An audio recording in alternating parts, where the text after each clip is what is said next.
Welcome back, everybody, from the break. As my colleagues are putting the spotlight on our brilliant minds that we have invited onto the floor today to talk with us about advocacy in the conservation of contemporary art. And all of these panelists today have in their career worn or are still wearing several hats.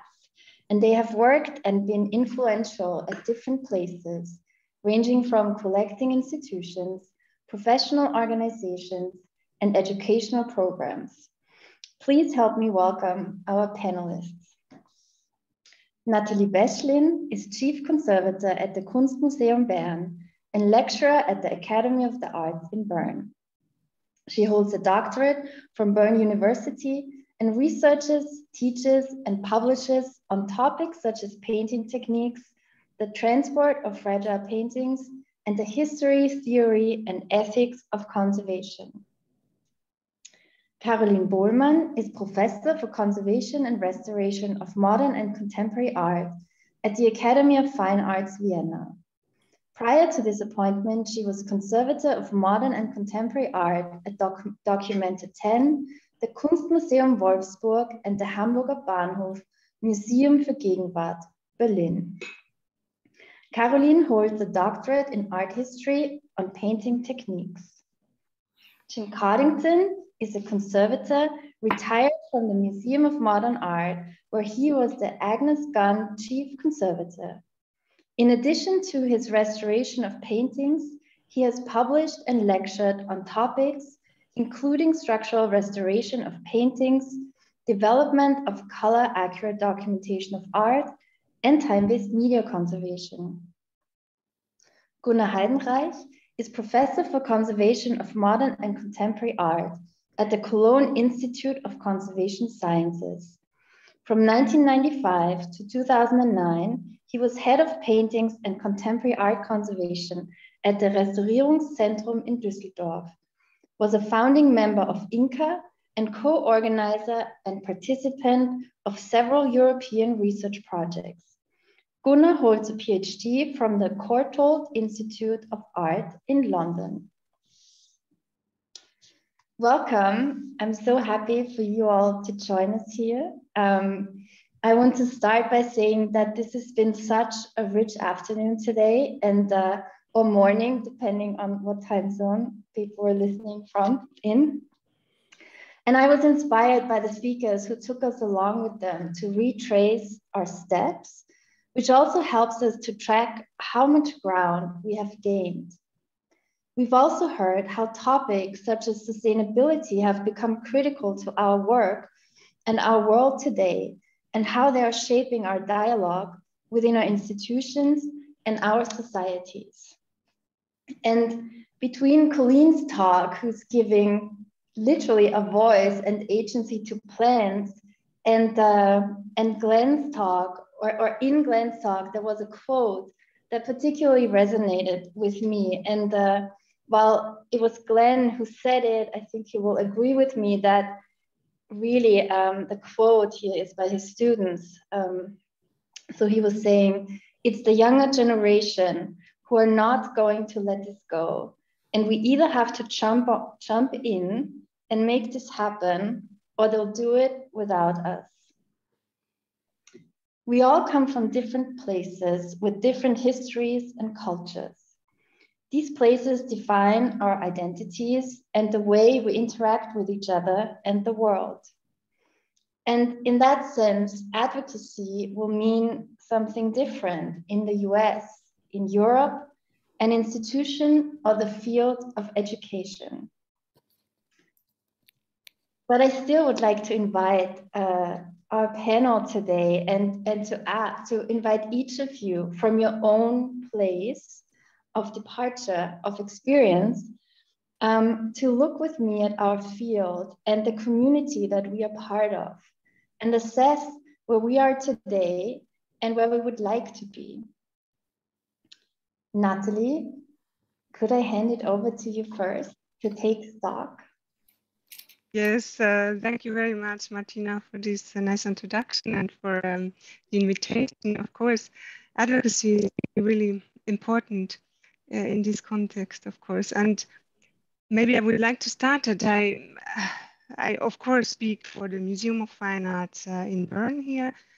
And I'm very, very happy to say that conservators in the Museum of Fine Arts really now have an active role, and it's really accepted in the museum, in all the museum activities, in research, in collection-based or exhibitions, or even in art education somehow. And but of course, I am 20 years now in this institution, and I have to say that this was a very, very slow process, and with many setbacks, and also depending a lot on structural problems, on hierarchies, on personalities, of course, like directors, or personalities' interests of chief curators. So this is, but of course, this is still now, I see a big shift and change within this, and I'm very happy to say that. And we are all the generation, of course, we brought into these institutions also, or we had to stand up to get specialists for getting specialists of conservation of contemporary art in these conservation departments. But what is quite interesting is that this, as far as I know, so we also did this in the Museum of Fine Art, of course, but often this is limited to time-based media, so that every museum has its own this speciality. And I was wondering, maybe one aspect who could have influenced this is that this huge shift in paradigm we experienced, and Helia really nicely talked about it, and also pointed out that this is of course not restricted to contemporary art, to the whole field. So that we really had to find new, also to develop these collaborative practices in the museums, in the museum structures, which is a huge problem, or which needs a lot of effort, I have to say. So only recently we started in the Museum of Bern to really try out and to start with really new project management, that everyone that really interdisciplinary work is possible. So this is not so easy. But what I was thinking of, what I really think is still missing, what I think is that because with these new collaborative practices, with working, looking for project-based, looking for a person who have really special practical skills, knowledge, but mostly what I would also say gained by their experience and their work experience, and not so much by their education, but really that they have they really long career and bring in really their great experience and knowledge, and also other experts. So we need them every day, and but the museum structures are not prepared to this yet. So also on the side of the budget, on the side of so we really have to I was very interested about this this aspect of the self-organizing structures Helia mentioned, because I think there's really a need to find new methods to find new ways to work closer and to support freelance conservators to build up groups with scientists, and really to use these networks in a everyday museum practice. I think there we have to really to learn more. And of course, we here in Bern, we profit a lot from working with HKB and all these networks. We have local networks, but still, I think that this is a really interesting point of so I'm really interested to in a way support and try out new ways in this direction, because I think we need all these really wonderful young conservators. We need all of them in the museum. So this is maybe one thing.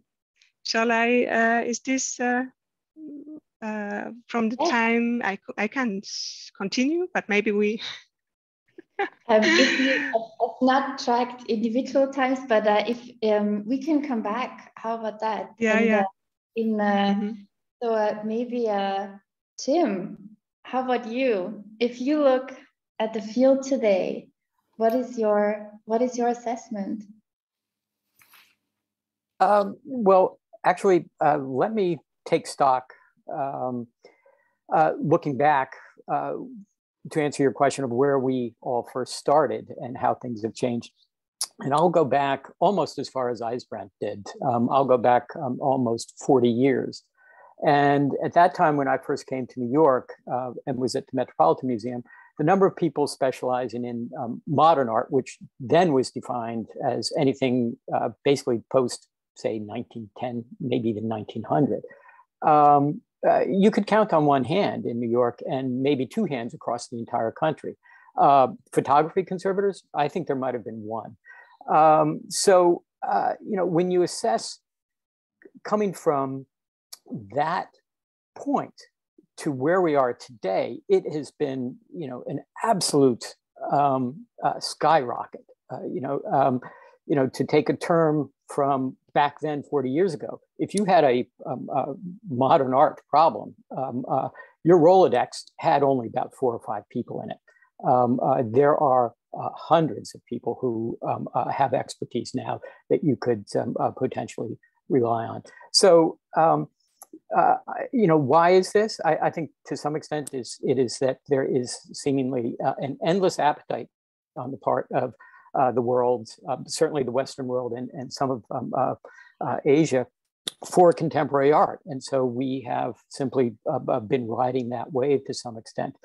And I think we've also been riding that wave to a great degree, because one of the things that is so typical of contemporary art is that it challenges the definition of what art is, and therefore is challenging the definition of what conservation is. And this is the kind of dialogue that we've seen today going on and is constantly going on in our field. Another thing that's I think is worth noting is earlier today we heard, you know, about Glenn and Pip and all the other people who came from pre-existing disciplines to help shape the approach to contemporary art. The sort of problem solving that they brought from those traditional disciplines, I think has to some extent and still does shape and properly so how we approach contemporary art, at least to a great degree. We've spoken a lot about collaboration, and this is not actually something altogether new in the contemporary art field. When I first came to the Metropolitan Museum in the early 1980s, the Paintings Conservation Department there was the very model of collaboration. Embedded within the department was an art historian and a scientific staff as well. They were each tasked with problems from their particular discipline that overlapped with conservation problems. In the case of Renee and Chris, finding a varnish that's, or an additive to varnish that would make varnishes last much longer and therefore keep paintings out of harm's way much longer. You know, and that's just an example. So to the extent that we have had collaborative models for a while, I think it is worth noting, and that we keep a you know, a good eye on those that have been successful and continue to model those in our own work. So you know, that's just, you know, a few sort of guide points that have occurred along the way for me, and that I think that we really, you know, I do have some additional thoughts on what happens within institutions relative to advocacy and the changes that have occurred, plus and minus. And also, Natalie mentioned freelance conservators. I think there is some important things to say on that as well later in our conversation. Wonderful. Thank you very much, Jin, for sharing your thoughts. Gunnar, may I hand it over to you to take stock of where we are as a field? Difficult task to do that within a few sentences, but I think we have seen today or this afternoon that much has been achieved within the past 45, 50 years. When we think of Althöfer's conference in 1977 until today. And I think conservation of contemporary art has been established on the academic level with the courses specialized in Bern and many other places, and the field developed somehow, I would say, from case study driven research to towards a more conceptual and theoretical framework, and an important role played in this development the professional networks. Some have been mentioned today, ICON CC, for example. The Modern Materials Contemporary Art Working Group developed within only a few years from non-existing to the largest working group in that professional network. And there are SBMK in the Netherlands, AIC in the US, and many others. And Christina and Agathe today described a number of groundbreaking activities and research, conferences, publications. And I remember in 1999, when we started with Inca, we still had the idea that we could produce a literature list that covers all the publications in contemporary art conservation. I mean, how naive we were. And also to illustrate one personal experience, or with one personal experience, how much has been achieved in advocacy. I recall this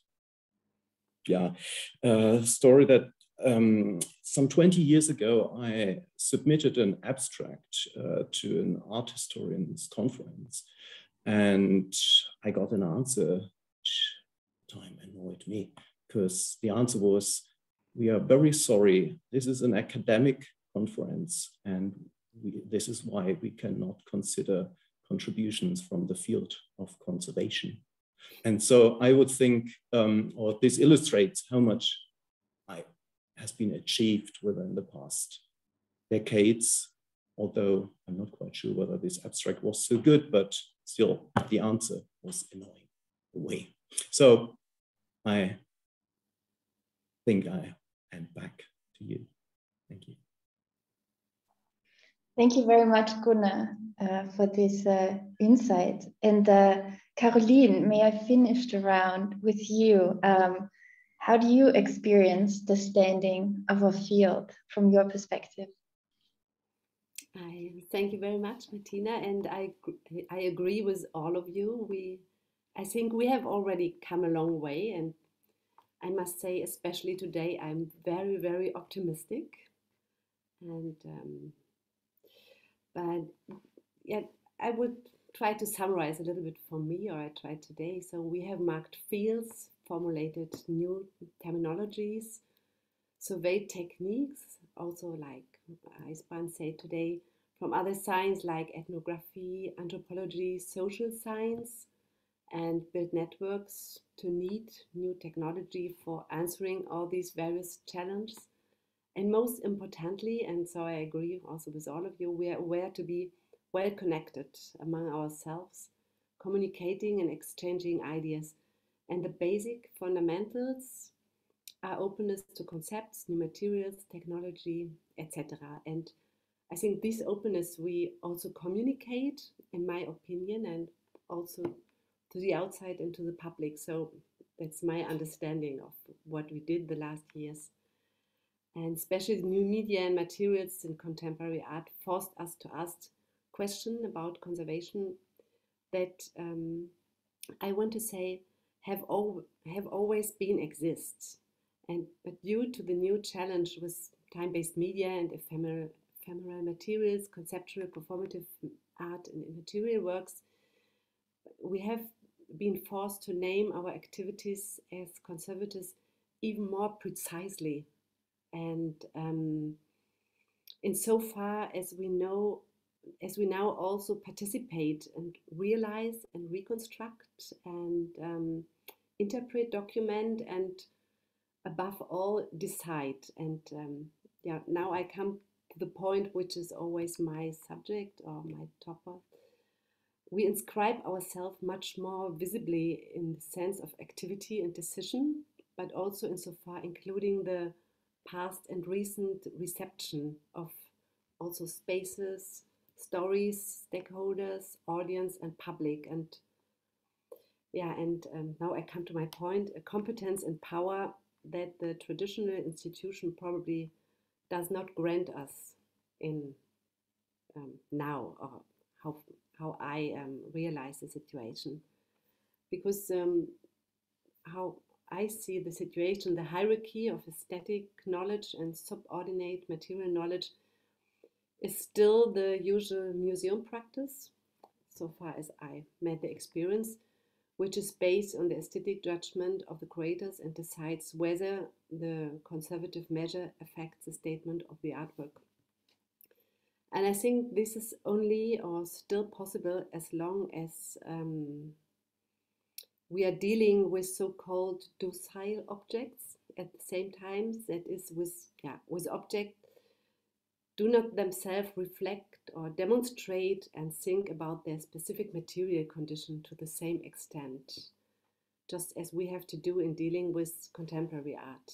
And the point now is that this division into aesthetic and material knowledge no longer exists in this way, and traditional interpretive sovereignty and decision-making power can no longer function in this way, as evidenced by time-based media and ephemeral artworks. Like conservators become curators at the same time. I would say it's not very new, and curators should be more sensitive about the knowledge for materiality and conservational process. So this is coming from my experience. And just to finish, therefore, the reaction and support with the institution towards our work could be really more attentive. The visibility of our field, and at least in Germany, so this is my only work experience I did, is still not great. And above all, institution, and I would say especially infrastructures, as Natalie says before, need to be adapted to this openness and the new challenge and need. Insofar, this works means networking, and now I come to the word which we heard often today and which is a central word for all of us: collaboration within the structures and outside the structures. Yeah, so we see clearly what is still missing. Thank you. Thank you very much, Caroline. Thank you to all of you for sharing your thoughts. And I took several notes, and there's one, Natalie, that I wrote down something that you were saying, and that was that institutions were not prepared for this yet.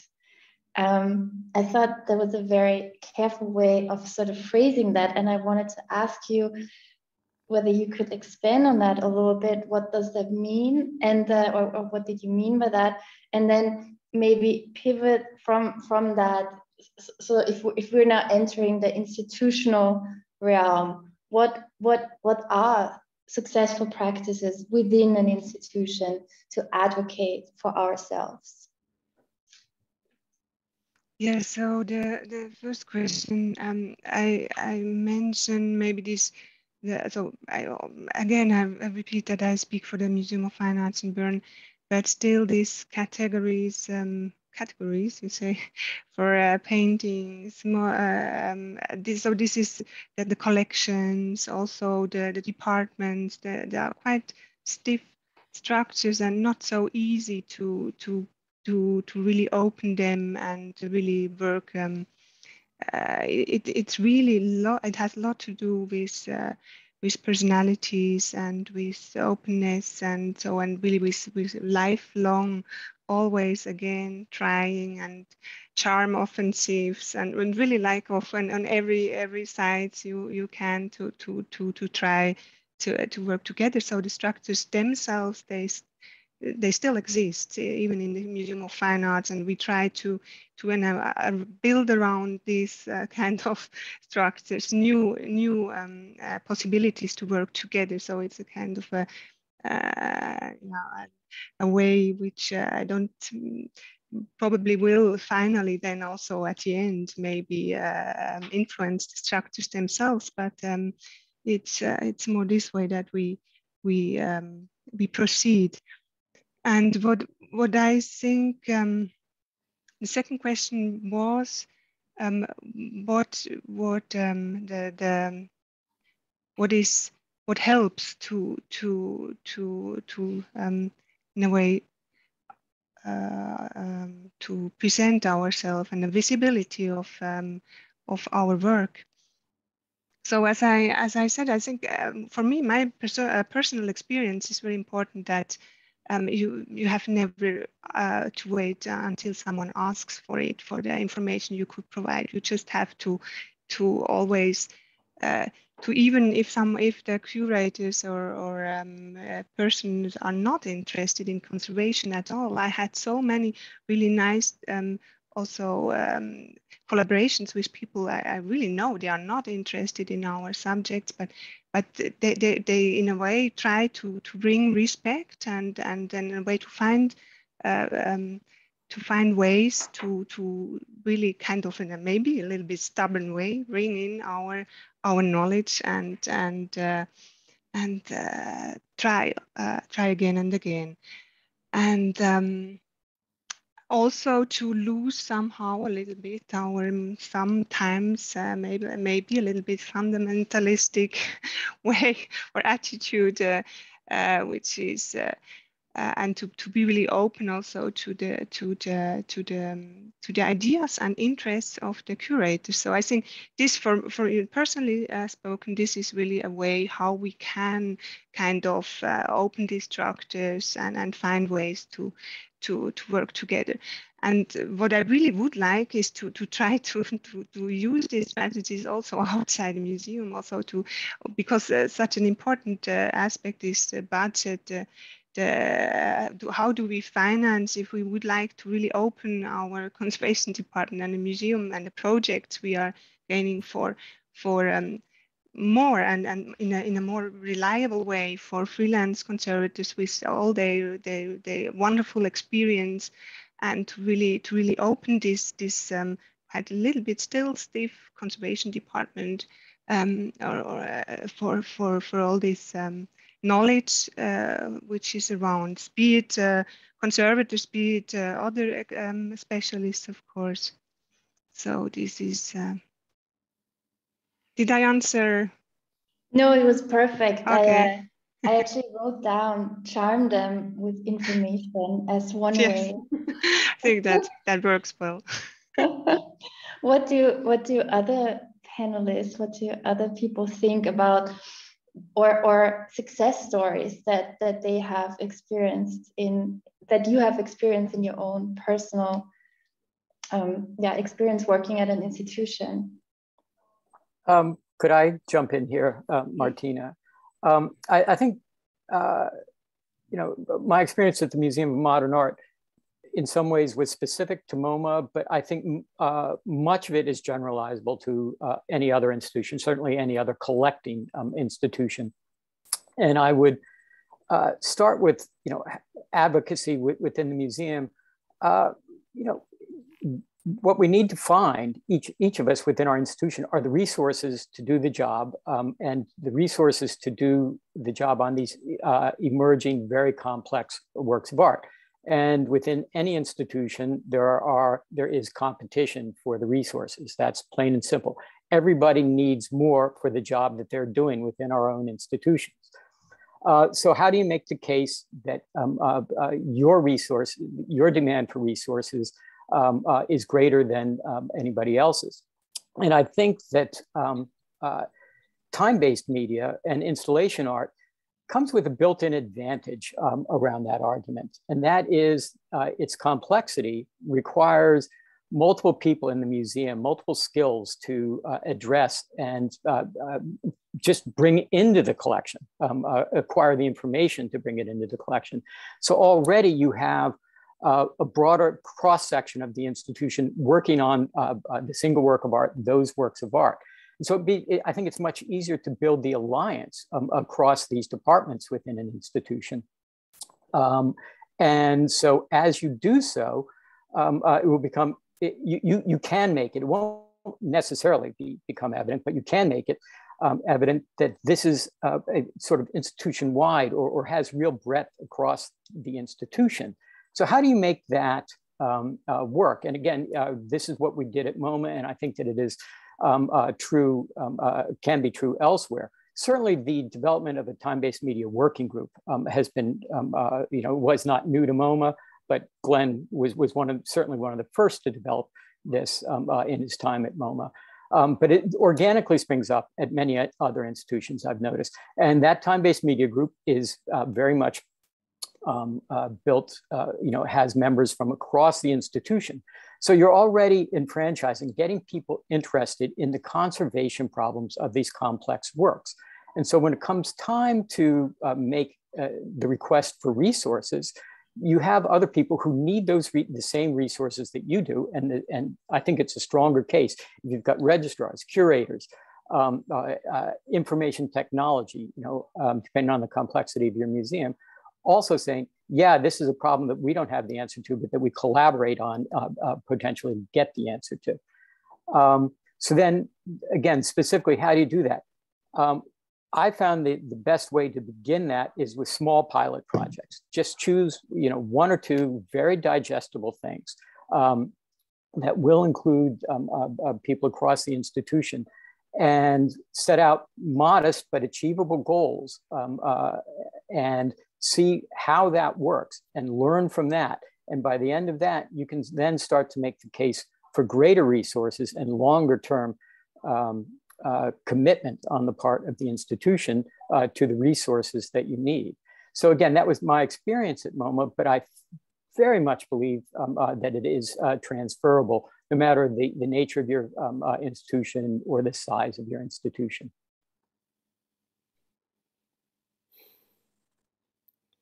Thank you very much. So I'm looking at the time because, and I do want to go to sort of a higher level yet, but maybe Caroline, do you want to respond to? May I just make it short question? No, go ahead. But if I understood right, it came from outside. You brought the interest to the outside, and the input came from outside. It was not made. It was not communicated, or the support did not. Wasn't from the inside of the institution. That was my answer, as far as I understood. No, it was very much inside the institution. We built support. We demonstrated the need within the institution because it was such a cross-institutional need. So many other departments were in need of understanding their role in the preservation of contemporary work. So it was very much within the institution. Any successes you had within the institution could then be used to try to raise money outside the institution for further development of the ongoing work. Okay, thank you. So if we've zoomed into the institution and now sort of zoom out a little bit and look at the field or the community and the society that we're a part of as a whole, what is needed on that level? What would, in your assessment, what could our profession benefit from if we look at it more, less institution, but on a higher level? Gunnar, do you want to take that one? Try. Yeah, I think we all know we have to reach out to the public in many different forms, and looking at the successful stories of the past, I would think that exhibitions are a way of communicating these results of our research quite efficiently, quite good. You know, it's a stony path, but when I reconsider, for example, the exhibitions in Cologne curated by conservators from the Wallraf-Richartz-Museum or the Museum Ludwig, they were extremely successful in communicating our field to a wider audience, despite all the other channels or new media, the web, etc., to use to communicate the field. I think it is difficult. It's a challenge to convince museums directors to get to reach out to the public in this way, but it is definitely a path that we could use more actively or follow more actively in the future. Also in the field of contemporary art conservation, we have so wonderful stories to present that certainly I think would attract a wider audience. So that's one approach. Another approach that I think was quite successful in the past years in Europe was the European Day of Conservation. And I think that could be further expanded to have one day every year, and the next one will be in October 2022. With many activities from all different fields in conservation. This was well received by the media, by the press, and so there was a multiplication factor in it. So we're still enormous potential to prove advocacy worldwide even. And so, yeah. 2 ideas. Thank you. Caroline, what do you have?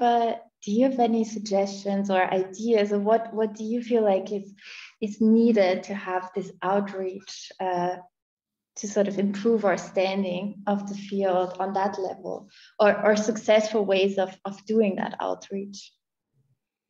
Yeah, actually, I had a lot of ideas, and I was very enthusiastic when IceBrand this afternoon said that we have also, we have to learn from the academia, from the philosophy, and I think there are many ways are really open for us, and we have to go on and to follow. There's so much with all the open fields, with new materialism and all these, but this is one point. The other point, I think what Gunnar said, it's very important to be visible in the institution, to make exhibition, to make conference, and just to speak about what we are doing. And we can see in the last years, and I'm sure in the auditorium, much more art historians, philosophers, curators than there were in the other years in conference for conservation. Yeah, and I have many wishes. I wish, and I hope to teach the students also more, yes, the power to communicate our field and self-confidence when they enter into institution, especially for women. And yeah, we will see. Thank you. So I am looking at the time, and we have 5 minutes left to this panel that I already knew was not going to be long enough, but here we are. We all knew it, didn't we?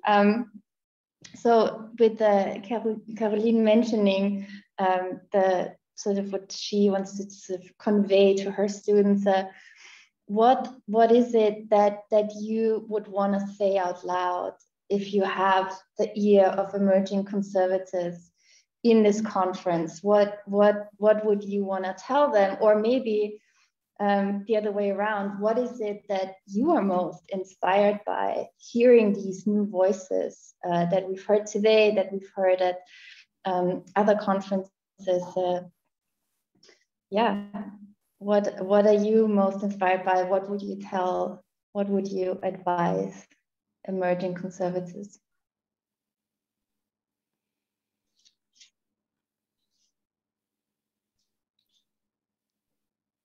Who will start? Shall I start again? Please, yeah. So I would really, because we have also heard many times today that so with this many skills we need and increasing all this increasing complexity is really kind of very difficult for conservators, especially contemporary art, I would say. And I would just, I think that it's so important that young conservators really feel confidence to focus on their talents and really to go into after they have their based education, they really deep dive into those be it practical skills, be it scientific orientation, be it more theoretical skills, but because we need them all. And I think this is really something I would tell them and encourage them. So that's my. You know, Natalie, thank you very much for that. That deep dive and the practical skills, I think is absolutely necessary. I would just like to make one sort of general observation that maybe is of use to young conservators, and that is that the vast majority of the art of our time, I mean 99+%, is held in private hands. It is not held in institutions. So whatever survives of the art of our time is going to be determined by the freelance conservators, and that is a very important job within our profession, and that we should be very attuned to as contemporary art conservation develops.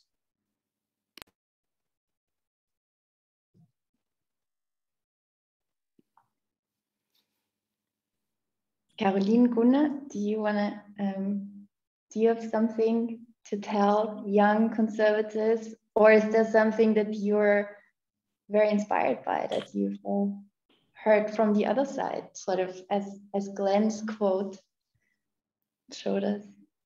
Yeah, so I agree. So the ideas, what Glenn spoke about, and I think a lot about this. How can we open and include and make it more, bring it more also in the society, all our fields. So I think we here at the Academy, we try to go in a dialogue also with the artists and to speak about how we can support them. And yeah, this is so the beginning to open it more in our area here, what we do. And so, and as what I learned today, I think all these projects are so interesting.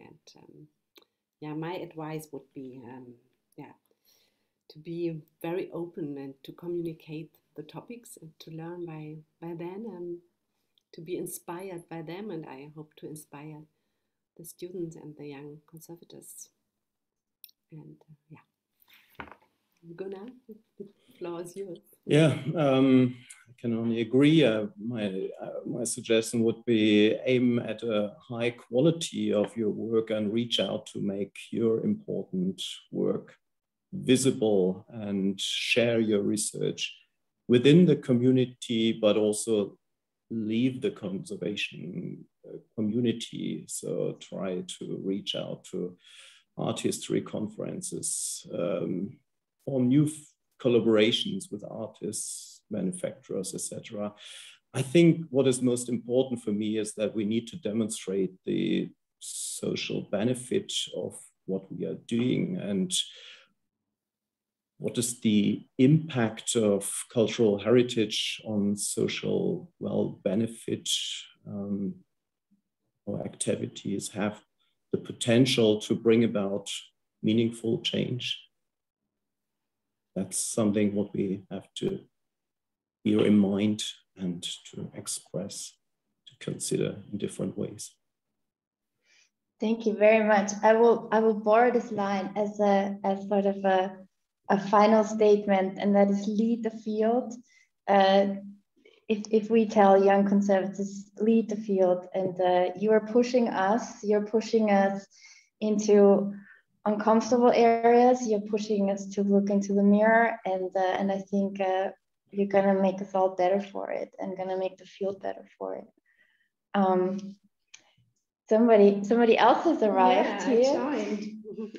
It's obviously a sign that this session is gonna end soon. Thank you so much for this captivating conversation on advocacy.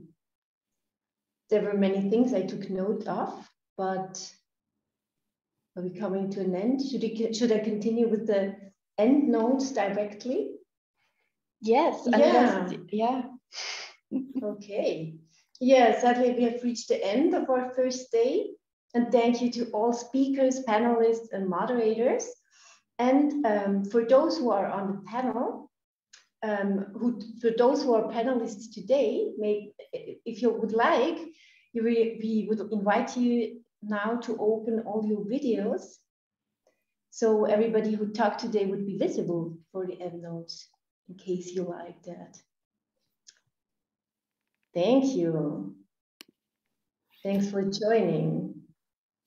And thank you, dear audience, for the vivid discussions in the chat and all the questions in the Q&A. And thank you so much, dear speakers, for answering them in written form, because we had not enough time to answer to all those questions in our Q&A sessions. Thank you for that. Yeah, it's been a very inspiring day, and we look forward to joining you all again tomorrow. And before we leave, I would like to remind everyone who has signed up for the Inca Speed Mentoring session tomorrow. Those who registered should have received the link and all information today in the morning. Yeah, thank you, and have a wonderful night or wonderful rest of your day. See you tomorrow. Thank you for everything. Bye. Bye.